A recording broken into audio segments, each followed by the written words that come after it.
வட்டு கருப்பட்டிய வாசமுள்ள ரோசாவ கட்டெரும்பு மொச்சுடுன்னு சொன்னாங்க.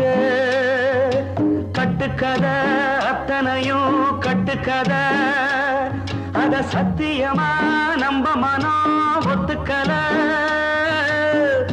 உச்சி வகுந்தெடுத்து பிச்சி பூ வச்ச கிளி பச்சை மலை பக்கத்தில மேயிருந்து சொன்னாங்க.